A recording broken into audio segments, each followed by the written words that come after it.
Well, for investors, 2023 has been a year of exceeding expectations. The stock market has rallied, the economy continues to grow, inflation is cooling faster than expected. So in our first Yahoo Finance chart book, each of these themes makes an appearance. But there's also a sense of uneasiness coursing through the 50 charts featured in this collection.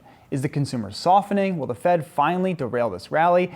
And is corporate America sending us a subtle warning that hasn't yet hit the mainstream? Joining us now to discuss are three contributors to our chart book. Steve Sosnick is the chief strategist at Interactive Brokers. Christine Short, VP of Research at Wall Street Horizon, and Jay Woods is the chief strategist at Freedom Capital Markets.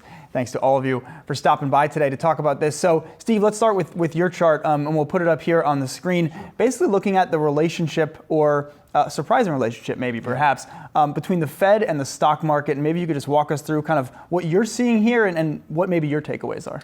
Yeah, well, thanks, Miles. When we look at the chart, we see that the expected pattern of the Fed balance sheet, it peaked about a year and a half ago, and it's been coming down since because of quantitative tightening. But remember, the Fed always talks about long and variable lags.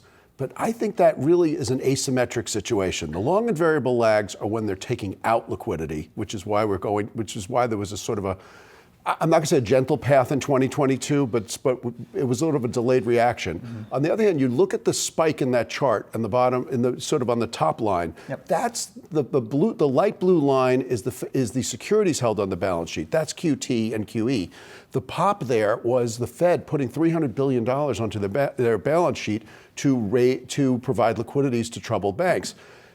Once the banking crisis was gone, the market picked up on that immediately. Maybe not vocally, maybe not obviously, and you'll see the S&P 500 ticked up immediately after that. The ramifications now are, you could see the lines back to where it was before the pump, yep. And so now we're on our own. And I guess my question in thinking about this dynamic between QT and the S&P, and it really goes to the question for all stocks all the time, is there a question about the second derivative, meaning since we all know that QT is going to go at a certain type of pace, the S&P has made its peace with it and is sort of looking through that to an extent, or is there maybe something else lurking within this as we revert perhaps even to kind of pre-COVID levels of the balance sheet? I think the market's made some peace with it, but you remember, rule number one that I was always taught was don't fight the Fed, and to some extent, we fought the Fed a little bit of late 2021. We succumbed to the Fed in 2022, and we were helped out by the Fed in the call it in the March-April period after the banking crisis was resolved. Problem now is I think we're back to fighting the Fed, and that becomes a trickier situation right now. And of course, in the month of August, never really friendly for the stock market, and seeing that over the last couple of days.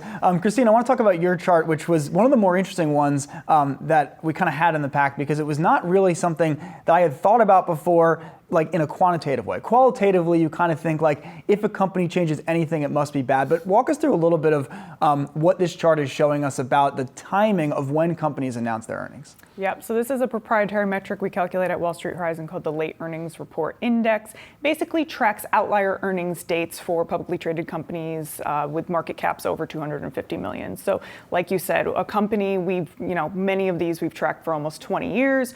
So we know, for instance, Intel likes to report the Q2 earnings the Thursday in the 30th week of the year. And some companies really stick to a specific week, a specific day of the week. And so we, get a signal when they're reporting way outside of that range. And there's academic research that shows if a company significantly delays their earnings report, tends to be that there's bad news that, follows in the report, and then the stock goes along with that. And vice versa is true. If a company advances their earnings, they're probably out there reporting better than expected news. And so we aggregate this on a company level. And as you can see for Q3, this Q3 is referring to companies reporting for the Q2 season. That metric has ticked up a little bit. And the closer it gets to 100, the more worried we get. The 100 is the benchmark. Anything above 100 means more companies are delaying earnings. Below means companies are a little less uncertain. So we're at 95. It's been trending upwards, and it's at the second highest level it's been since the pandemic. So like you said in your intro, do corporations see something the rest of the marketplace isn't looking at? What are they feeling uneasy about in the second half of the year? And some of these things, yes, inflation's easing, but If you look on a sector level, a lot of the consumer discretionary companies seem to be delaying, which would make sense as consumers soften a bit. And I guess maybe another thought around the delay here for companies is that the process of reporting earnings basically begins the day after you report the prior quarter. And so even moving that by a day is a pretty significant lift for the IR team. It's a significant lift for your corporate executives. And I guess as you think about it, I don't know if you guys have a thought around this, but is it more the numbers or is it like the story you want to tell that forces you to push back? I mean, take this quarter for an example.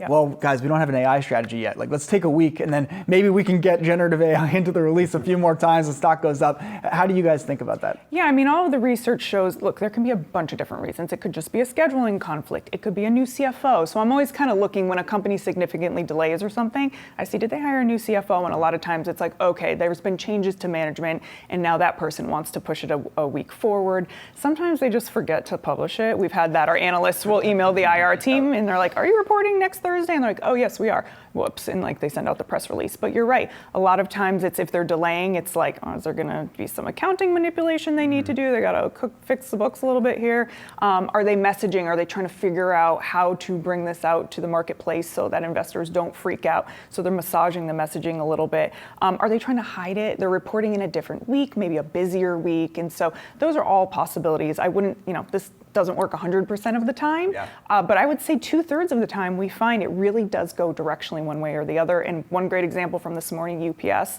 A few weeks ago, we reported that they confirmed an earnings date 2 weeks later than usual, the latest ever since they IPO'd. And look at what happened today. And we knew there was some turmoil in there, right, with the unions and the potential strike, which they seem to have skirted. But they reported today they missed revenues and they cut full year forecast. And so that's one that went in line with what expectations would have been. Yeah, and then I guess we can, next time we'll talk about whether you're a pre-market reporter or after-market reporter and how that plays out. A lot of studies on that as well, yes. Yeah, I'm sure. So Jay, I want to talk a little bit about what you showed in your chart, and really you kind of see it again today in the market where you have a big risk event and what's reacting most, well, the tech sector is reacting most, but you look at what happened with the Dow last year, major outperformer, and it's been an interesting place this year, looking at the cyclical thought around the economy right now. We're looking at Dow with Dow Transports. Talk us through a little bit about what you're seeing in this chart for the health of the market overall. Yeah, this is old school technical analysis 101 Dow theory. This is a theory that goes back to the early 1900s. And it basically says one thing. When the Dow Jones Industrials, the things that make, and the Dow Jones Transports, the things that take, are doing well, and in this case, both at 52-week highs. Yes, we're pulling back today. Yes, we're hitting seasonal headwinds. But they're at 52-week highs, and they're within 5%, 4% roughly, of all-time highs. This is a bullish development, and it's something we have to watch. The first half of the year was all about tech, and it was all about the Magnificent Seven leading the way. Now we're seeing a healthy rotation. The industrials broke out. The transports are doing well. We focus too much on the airlines, but these are price-weighted indexes. The airlines aren't really a big weighting. What you're looking at is Old Dominion. You're looking at some of the railroads that are doing well. You're looking at Avis Rental Car, symbol CAR, that have been doing well and leading us higher. Yes, UPS is taking us a little lower today, but FedEx has been doing extremely well.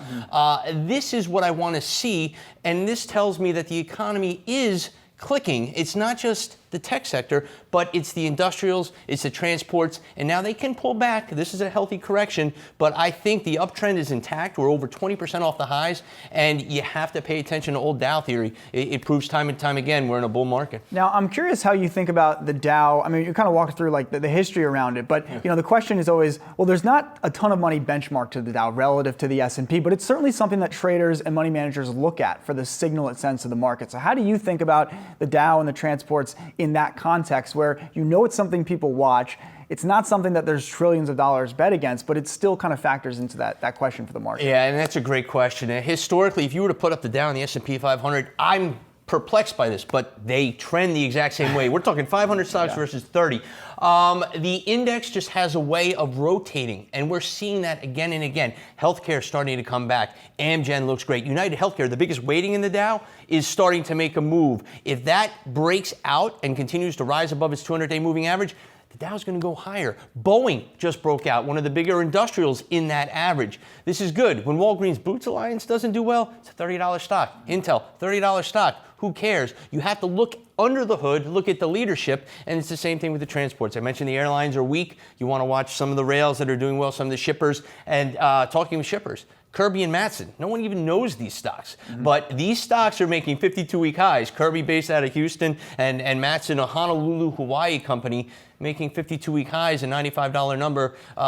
These are the things that are going to lead, and these do shape the economy, but people don't talk about it. And so I guess last one then for you, Jay, just thinking about the market, you mentioned the Magnificent Seven, which kind of led the market this year. How focused were you, and I guess do you remain through the balance of the year on this notion of broadening in the rally? And we saw it June to July, we saw materials, we saw industrials doing a lot of the heavy lifting there to get the market, within shouting distance, really, of a record high. How are you thinking about the breadth of the market at this point in time? Yeah, I love this. We're seeing weakness in Apple and Microsoft, who had great quarters.